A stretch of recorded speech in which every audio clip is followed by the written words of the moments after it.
Alhamdulillah Bapak Ibu, kita sampai pertemuan ke-40 ya.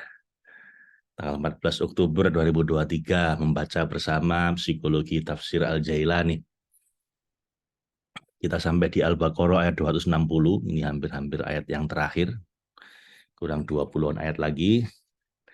Kita berdoa dulu Bapak Ibu, semoga apapun yang kita lakukan dengan ngaji bersama ini, belajar bareng ini dapat ridhonya Allah. Yang penting itu sih Bapak Ibu, ngaji itu bukan pinter sebenarnya tujuannya, tapi dapat ridhonya Allah. Kalau dapat ridhonya Allah, walaupun ilmunya sedikit, itu membawa berkah, membawa manfaat besar. Kalau nggak dapat ridhonya Allah, keberkahan dari Allah, ilmunya banyak, bisa nggak bermanfaat semua, malah menjerumuskan kita. Jadi yang kita cari adalah ridhonya Allah dengan ngaji bareng ini, sedikit-sedikit, cuma setengah jam, 1 hari, tapi mudah-mudahan menjadi istiqomah dan kita disambut oleh Allah dalam pelukan cintanya. Ala hadin niyya kulli niyatun sholihah li ridhoillah wa li syafaati rasulillah. Summa ila hadratin Nabiul Mustafa Muhammad sallallahu alaihi wasallam wa ala alihi wa ashabihi wa dzurriyyatihi wa ali baiti ajmain. Summa ila hadun jamil wali walidina warhamhuma kama rabbayana shighara. Summa ila hadun jamil masyayikhina lahum al-Fatihah. A'udzu billahi minasyaitonir rajim. Bismillahirrahmanirrahim. Alhamdulillahi rabbil alamin. Ar-Rahmanir Rahim. Maliki yaumiddin. Iyyaka na'budu wa iyyaka nasta'in. Ihdinas siratal mustaqim. Siratal ladzina an'amta 'alaihim ghairil maghdubi 'alaihim waladdallin. Amin. Subhanaka la ilma lana illa ma 'allamtana innaka antal alimul hakim. Allahumma anfa'na bima 'allamtana wa 'allimna ma yanfa'una. Rabbana atina min ladunka rahmah wa hayyi' lana min amrina rasyada. Rabbana atmim lana nurana waghfir lana innaka ala kulli syai'in qadir. Rabbana la tuzigh qulubana ba'da idh hadaitana wa hab lana min ladunka rahmah innaka antal wahhab. Rabbana atina fid dunya hasanah wa fil akhirati hasanah wa qina adzabannar birahmatika ya arhamar rahimin birahmatika ya aziz ya ghaffar ya rabbal alamin. Sallallahu ala sayyidina Muhammadin wa ala alihi washabbihi wasallam. Walhamdulillah walhamdulillahi rabbil alamin. Assalamualaikum warahmatullahi wabarakatuh. Silakan Bapak Ibu, Anda buka halaman 221 ya. Yang punya kitab tafsirnya surat Al-Baqarah ayat 260. A'udzu billahi minasyaitonir rajim. Bismillahirrahmanirrahim. Wa idz qala Ibrahimu rabbi arini kaifa tuhyil mauta. Qala awalam tu'min? Qala bala walakin liyatma'inna qalbi. Qala fakhudh arba'ata minat tayri fasurhunna ilaika thumma ja'al ala kulli jabalin minhunna juz'a. Thumma du'uhunna ya'tinaka sa'ya wa'lam annallaha azizun hakim. Mathalul ladzina yunfiquna amwalahum fi sabilillahi kamathali habbatin ambatat sab'a sanabila fi kulli sumbulatin mi'atu habbah wallahu yudha'ifu liman yasha' wallahu wasi'un alim. Walladzina yunfiquna amwalahum fi sabilillahi thumma la yutbi'una ma anfaqu mannaw wala adha lahum ajruhum 'inda rabbihim wala khaufun 'alaihim wala hum yahzanun. Qaulun ma'rufun wa maghfiratun khairum min shadaqati yatba'uha adha wallahu ghaniyyun halim. Ya ayyuhalladzina amanu la tubtilu sadaqatikum bil manni wal adha kalladzi yunfiqu malahu ria'an nasi wa la yu'minu billahi wal yawmil akhir famathaluhu kamathali safwanin 'alaihi turabun fa asabahu wabilun fatarakahu solda la yaqdiruna 'ala syai'im mimma kasabu wallahu la yahdil qaumal kafirin. Wa mathalul ladzina yunfiquna amwalahum ibtigha'a mardatillahi wa yathbitan min anfusihim kamathali jannatin bi rabwatin asabaha wa bilung fa'atat ukulaha di'fain fa illam yusibha wa wabilun fatal wallahu bima ta'maluna basir. Ayawaddu ahadukum an takuna lahu jannatum min nakhilin wa a'namin tajri min tahtihal anhar lahu fiha min kulli thamarati wa asaba'ul kibaru wa la'u dzurriyyatun du'afa fa asabaha isarun fihi narun fahtaraqat kadzalika yubayyinullahu lakumul ayati la'allakum tatafakkarun. Shadaqallahul adzim, shadaqa rasuluhul karim, ala dzalika minasyahidin. Wa idh qala Ibrahim, dan ingatlah wahai Rasul yang paling sempurna, pada waktu ketika bapakmu atau ayahmu atau kakekmu Ibrahim berkata, saya ingin bergerak maju dan naik dari tataran ilmu yakin ke ainul yakin. Beliau memohon pada Allah, Rabbi arini kaifa tuhyil mauta. Ya Tuhanku, perlihatkanlah padaku bagaimana engkau menghidupkan orang-orang mati. Lalu Allah pun menjawab untuk menyemangatinya untuk naik menuju ainul yakin. Qala awalam tu'min. Allah berfirman, belum yakinkah kamu wahai Ibrahim bahwa aku ini berkuasa untuk mengembalikan sebagaimana aku berkuasa untuk menciptakan dari ketiadaan. Qala bala, kata Nabi Ibrahim menjawab, saya percaya ya Allah, saya beriman, saya yakin padamu wahai Tuhanku bahwa engkau berkuasa atas segala sesuatu. Walakin liyatma'inna qalbi, cuman aku memohon untuk melihat kekuasaanmu dengan mata kepalaku sendiri agar hatiku tenang, mantap dengan itu. Pengetahuanku meningkat karenanya dan keheranan ruhaniku pun bertambah darinya. Qala fakhudh arba'atan minat thair. Ya udah, Ibrahim, Allah berfirman, kalau begitu ambillah 4 ekor burung, yakni burung merak sebagai lambang keindahan dunia, ayam jago sebagai lambang syahwat, burung gagak sebagai gambaran angan-angan yang panjang, kemudian merpati sebagai hawa nafsu batil yang tertambat pada dunia. Setelah engkau ambil semuanya, fasurhunna ilaika, lalu sembelihlah, kemudian setelah disembelih dipotong-potong, dicincang semuanya, silahkan. Dan tahanlah semuanya sehingga engkau pegang setiap bagian dari burung-burung itu. Setelah engkau potong-potong, kau cincang tanpa kurang satu pun bagiannya, tsumma ja'ala ala kulli jabal. Jadi ini 4 macam burung, burung merak, burung merpati, ayam jago, kemudian burung gagak, disembelih, dipotong-potong, kemudian dagingnya dicampur. Habis dicampur dagingnya, kemudian tsumma ja'ala ala kulli jabalin minhunna juz'a. Setelah itu dipisah jadi 4. Setelah dicampur tadi itu, dagingnya dipisah jadi 4, lalu letakkan di atas tiap-tiap satu bukit dari bukit-bukit yang kamu kenali. Taruh di setiap bukit 4 bagian tadi. Minhunna juz'a, satu bagian dari bagian-bagian itu, sehingga kamu bayangkan semuanya akan fana bersamaan dan kamu sepenuhnya tenang dari keburukan-keburukannya. Tsumma du'uhunna, kemudian panggillah mereka dengan mengandaikan wujud mereka meskipun mustahil mewujudkan mereka kembali. Ya'ti naka sa'ya, niscaya mereka akan datang padamu semuanya dengan segera, yakni terbang dengan cepat. Wah, keren Ibu ya. Caranya Allah menunjukkan kekuasaannya pada Nabi Ibrahim. Tanpa kehilangan sebagian anggota tubuh dan tanpa kekurangan sedikit pun.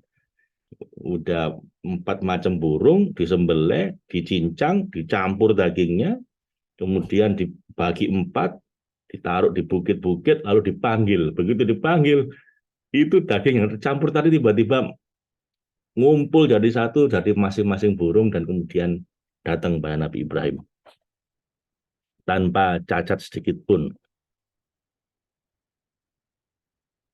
Wa'lamu, dan setelah engkau membuktikan langsung dan tersingkap bagimu semua itu, maka ketahuilah dengan ilmu yakin, dengan ainul yakin, Annallaha azizun hakim.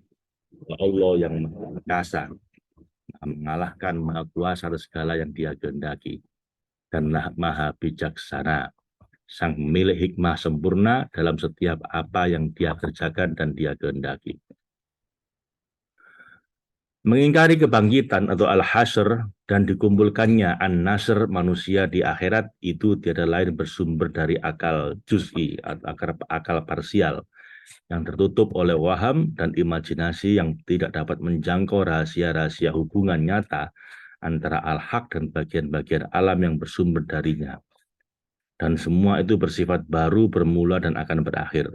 Sebab orang yang akalnya tidak terkontaminasi oleh riuhnya waham dan imajinasi, serta mampu terhubung dengan akal kulli atau akal universal yang mengetahui semua yang sudah ada dan yang akan ada di alam semesta ini secara huduri, sekaligus merenungi keajaiban ciptaan dan keluar biasaan yang muncul pada tanda-tanda kekuasaan Allah, maka ia akan mencapai kasaf sehingga tersibak semua tirai dan hijab yang menutupi berbagai hal tentang kebangkitan, al-hasyr, dan dikumpulkannya semua manusia di akhirat, an-nasr. Bahkan semua hal yang berhubungan dengan kehidupan dunia akhirat. Semua orang seperti itu tidak akan mengingkari semua itu sedikit pun, ia pasti beriman dan meyakini semuanya. Jadi ya Bapak Ibu, keraguan kita akan hari kebangkitan dan hari berkumpulnya kembali kita setelah kita meninggal dunia, setelah kiamat itu bagi orang-orang yang sudah kasaf, yang sudah tersingkap rahasia-rahasia di balik semua yang ada ini, itu bagi mereka itu adalah hal yang nyata, yang nggak diragukan lagi. Karena mereka bisa melihat kekuasaan Allah dari balik tirai kegaiban. Gitu. Cuman kita saja Bapak Ibu yang masih karena terhijab oleh alam yang kelihatan ini, sehingga tidak bisa melihat hakikat segala hal, sehingga meragukan hari perjumpaan. Tapi bagi orang-orang yang udah kasyaf, yang udah ma'rifat sama Allah, itu bukan hal yang diragukan lagi. Ya Tuhan kami, ya Allah, Rabbana, berilah kami rahmat-Mu dan anugerahilah kami kelurusan dalam urusan kami. Mathalul ladzina yunfikuna amwalahum. Perumpamaan nafkah yang dikeluarkan oleh orang-orang yang menafkahkan hartanya, yang dinisbahkan kepada mereka secara syar'i, fi sabilillah, di jalan Allah, infak di jalan Allah itu, untuk mencari ridhonya, kama thali, adalah serupa dengan orang yang menabur benih, habbatin ambatat sab'a sanabila fi kulli sumbulatin mi'atu habbah. Seperti orang menabur buih, sebutir benih menumbuhkan 7 tangkai, dan pada tiap tangkai 100 biji, alias 700 ya. Jadi satu biji itu bisa menghasilkan 700. Berarti amal 1000 itu bisa menghasilkan 700.000. Berbuah 700.000 keberkahannya.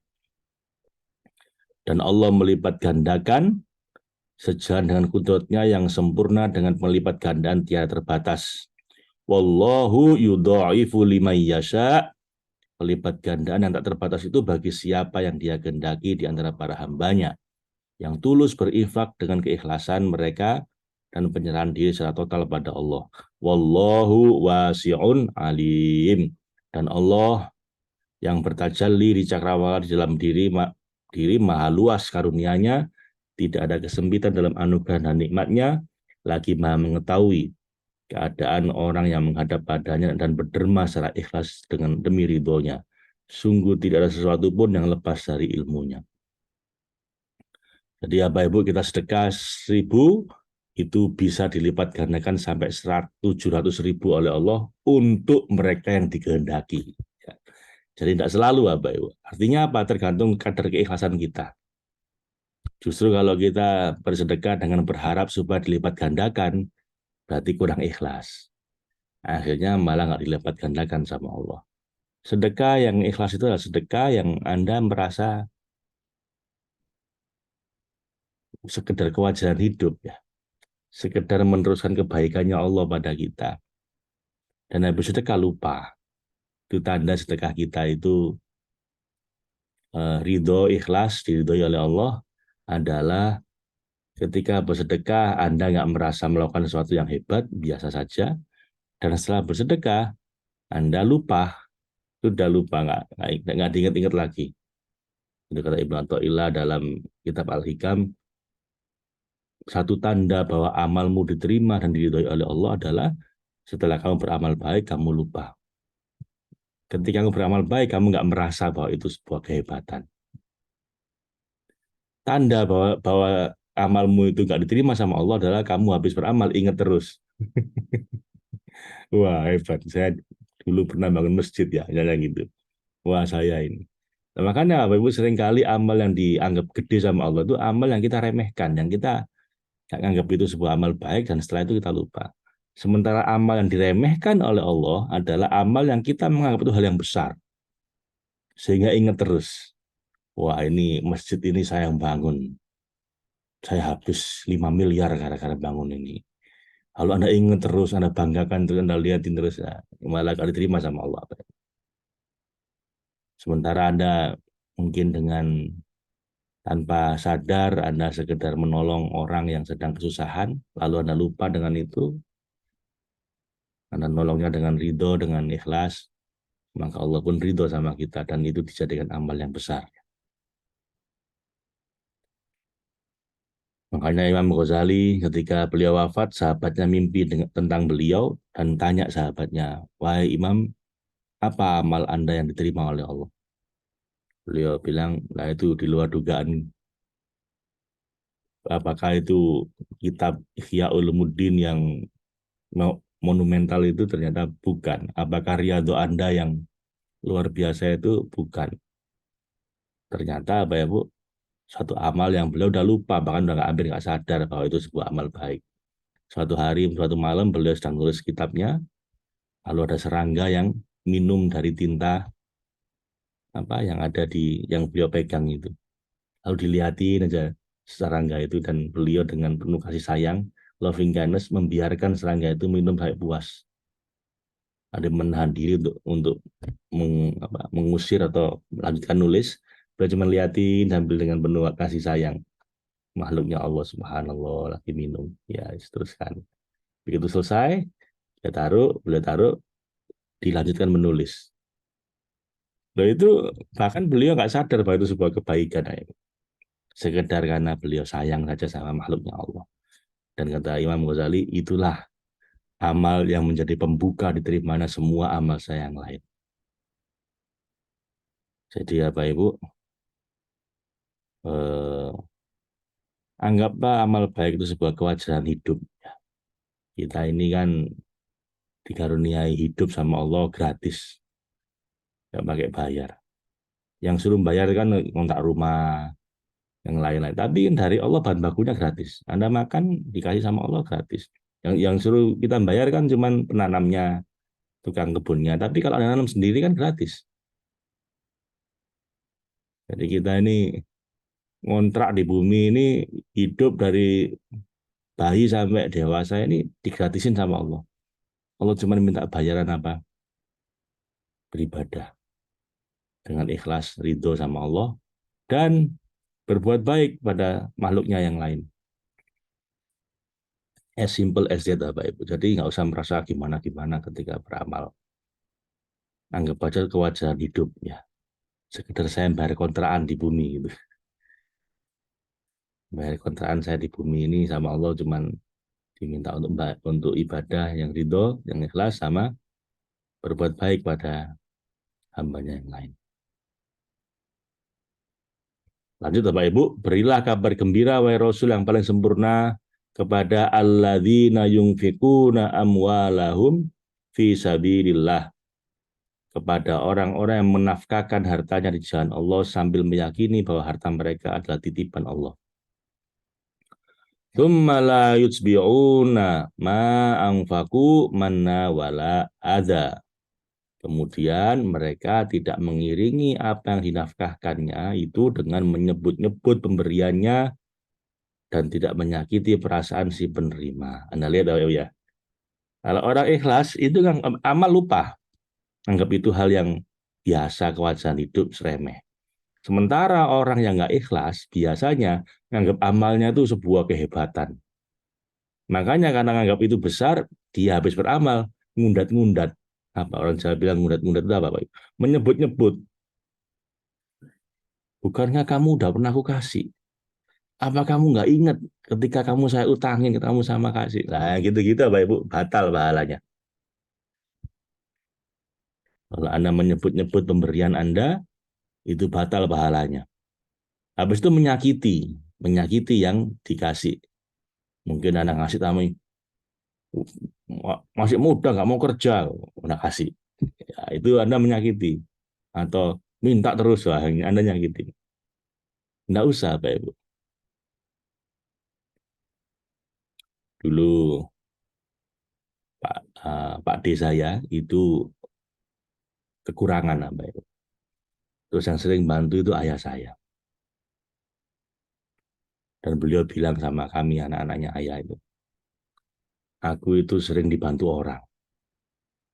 Cuman aku itu paling seneng kalau yang bantu itu ayahmu. Kenapa? Karena ayahmu itu kalau habis bantu, terus nggak pernah ngomong lagi tentang itu. Ibaratnya minum itu sama-sama menghilangkan dahaga. Cuman kalau ayahmu itu seger, minuman itu lebih seger dibanding yang lain. Itu saya terharu, Bapak Ibu. Jadi habis ngasih, dah lupa. Yang anggap itu hal yang hebat, yang besar. Tapi ada orang kalau habis ngasih itu nyebut-nyebut lagi pemberiannya. Atau ketika ngasih sambil menyakiti yang dikasih. Itu nggak boleh sama Allah ini. Jadi mereka itu habis memberi tidak menyebut-nyebut dan tidak menyakiti yang menerima karena mereka meyakini posisi mereka sebagai khalifah dan wakilnya Allah, maka lahum ajruhum inda rabbihim, mereka mendapatkan pahala dari sisi Tuhan mereka yang menunjuk mereka sebagai khalifah dengan kadar dan cara yang tak terjangkau oleh siapapun dari makhluknya. Wala khaufun alaihim, dan setelah berinfak dengan cara tersebut mereka tidak akan merasa takut terhadap hisab dan siksa akhirat. Walahum yahzanun, dan tidak pula mereka bersedih hati atas kehilangan pahala. Bahkan kelak di sisi Tuhan mereka mendapat sesuatu yang belum pernah dilihat mata, belum terdengar telinga, dan tidak pernah terbersik dalam hati manusia. Qaulun ma'rufun wa maghfiratun khairum min sodakotin yatsba'uha ada. Perkataan yang baik, tanggapan yang bagus kepada peminta yang tumbuh dari akhlak mulia kita, dan memberian maaf dari Allah setelah meminta memberi tanggapan atas nikmat infak yang diterimanya, lebih baik daripada sedekah yang diiringi sesuatu yang menyakitkan perasaan si penerima. Karena dengan perkataan yang menyakiti itu, orang mendambakan pahala padahal dengan sedekahnya ia berhak mendapat siksa. Wallahu ghaniyun halim. Maka ya Allah, dari infakmu yang diikuti umpatan dan kata-kata menyakitkan terhadap orang-orang miskin. Dan Allah juga maha penyantun, tidak terburu-buru menghukum orang yang menyebut-nyebut pemberian menyakiti penerima. Ya Bapak Ibu, jadi mending Anda itu berkata baik dan memaafkan daripada sedekah tapi menyakiti. Kenapa? Kan hakikatnya Allah nggak butuh sedekah Anda. Allah maha kaya, Allah bisa ngasih semua orang miskin itu dengan rezeki yang berlimpah. Tapi Allah memang ngasih kita kesempatan untuk bersedekah. Rahmat. Jadi Allah nggak butuh sedekah kita sebenarnya. Nah, sedekah sambil nyakitin yang menerima, sebenarnya nggak usah. Baik aja. Atau memaafkan orang yang salah. Ya ayyuhalladzina amanu. Wahai orang-orang yang beriman pada Allah yang maha kaya lagi maha penyantun. Sebagai konsekuensi imanmu. La tutsbi'u sodaqatikum bil manni wal adha. Janganlah kamu membatalkan, menghilangkan pahala sedekahmu di sisi Allah dengan menyebut-nyebutnya dan menyakiti perasaan si penerima, agar kamu tidak mendapatkan siksa yang berat karenanya. Kalladzi, seperti orang kafir yang yungfiku malahu ria'an nas, yang menafkahkan hartanya karena riak, berharap pujian dari manusia. Dan faktanya wala yu'minu billahi wal yaumil akhir, dan mereka ini sebenarnya nggak beriman pada Allah dan nggak beriman pada hari akhir. sebagai pemberi balasan atas amal, famathaluhu, dan maka perumpamaan orang itu yaitu orang yang riya dan berinfak itu yang berinfak dengan riya itu pada hari pembalasan kamathali sofwanin, seperti batu licin yang halus, alaihi turab, yang di atasnya ada debu yang berkumpul, terkumpulkan tiupan angin, lalu ditaburkan benih padanya agar tumbuh dan berbuah. Fa'asobahu wabilun, kemudian batu itu ditimpa hujan lebat dan deras. Fatarokahu solda, dan jadilah bersih licin kembali batu itu, debunya hilang seperti semula, dan hilanglah debu dan benih yang disemai itu. Hingga la yukdiruna, hingga mereka tidak menguasai, tidak memperoleh ala syai'im mimma kasabu, tidak dapat apa-apa dari apa yang telah mereka usahakan itu. Benihnya nggak bakal tumbuh.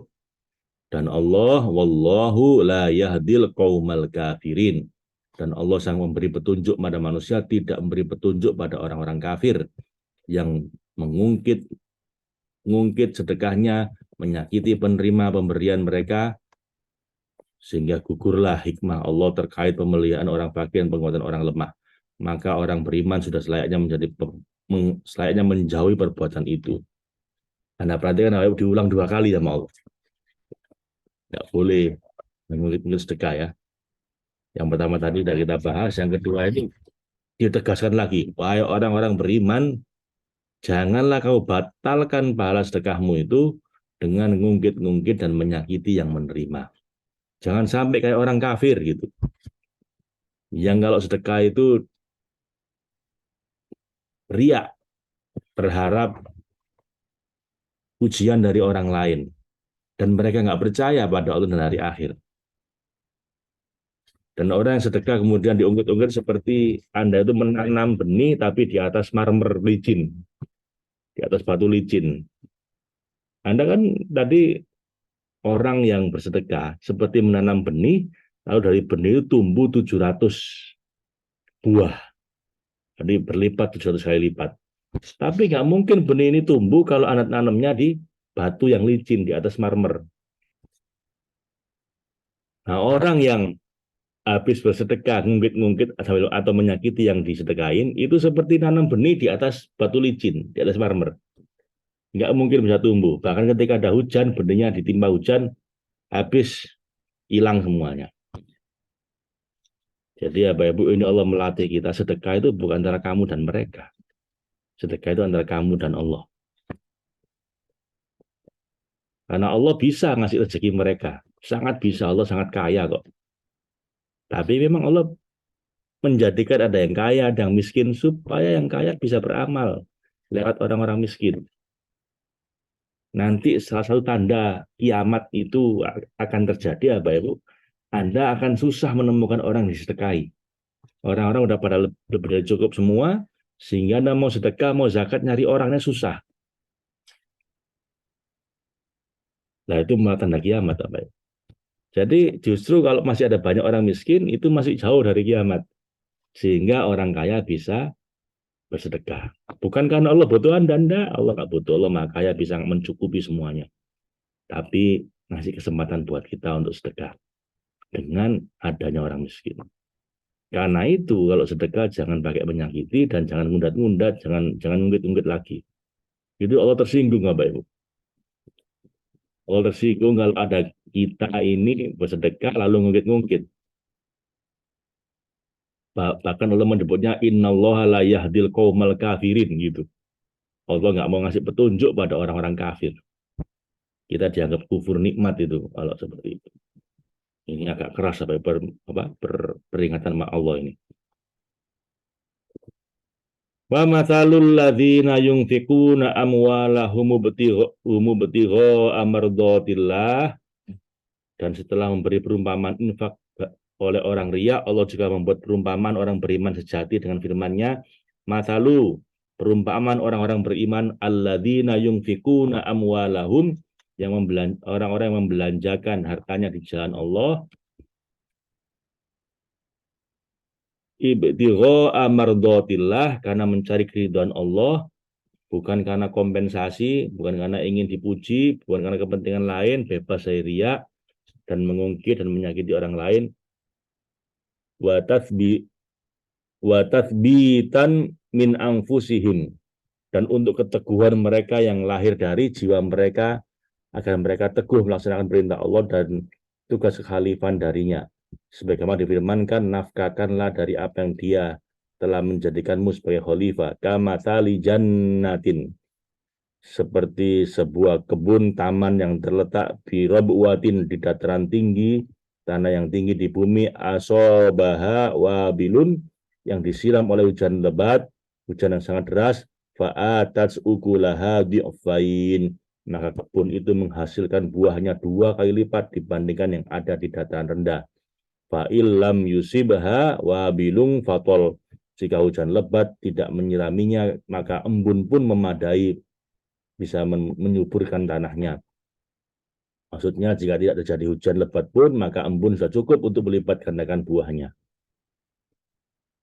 Tol itu adalah embun atau kelembapan yang turun ke bumi di dataran yang tinggi, disebabkan kejernihan udaranya dari berbagai macam kotoran. Contohnya daerah di Baitul Maqdis atau Sarrofahallah. Artinya, Bapak Ibu, orang beriman yang ikhlas dan menafkahkan hartanya karena mencari ridhonya Allah dan jauh dari riya yang mengungkit-ungkit serta senang menunaikan perintah, meneguhkan hati, digambarkan sebagai kebun yang mendapatkan banyak hasil. Bukan tadi itu, bukan benih ditaruh di batu licin, kena hujan malah amblas, malah hilang. Tapi kalau di kebun yang di dataran tinggi, kena hujan malah tumbuh subur. Bahkan nggak ada hujan pun, hanya sekedar embun pagi cukup untuk membuat benihnya itu tumbuh dan berlipat ganda. Bahkan itulah kebun hakiki yang membuahkan berbagai anugerah dan kebaikan yang pertumbuhannya tak terhingga. Wallahu, dan sesungguhnya Allah mengetahui segala amalmu, bima ta'maluna basir. Allah maha mengetahui apa yang kamu amalkan, apa kamu ikhlas atau riya, menyebut-nyebut dan menyakiti atau tidak, Allah maha melihat. Tidak ada satupun yang tidak tampak dari pandangan dan kehadirannya. Kemudian untuk selanjutnya, Bapak Ibu, Allah berfirman di ayat berikutnya, kita baca di besok hari insya Allah. Oh, cuman besok saya harus ke pesantrennya anak saya, Pak Ibu. Jadi kemungkinan besok kita libur. Kita lihat besok ya. Shadaqallahul azim wa sadaqa rasuluhul karim wa ana ala dzalika minasyahidin. Allahumma arhamna bil Qur'an waj'alhu lana imama wa nura wa huda wa rahmah. Allahumma dzakirna minhu ma jahilna wa Allahumma dzakirna minhu ma nasina wa 'allimna minhu ma jahilna warzuqna tilawatahu ana al-laili wa atrafan nahar waj'alhu lana hujjatan ya rabbal alamin. Assalamualaikum warahmatullahi wabarakatuh.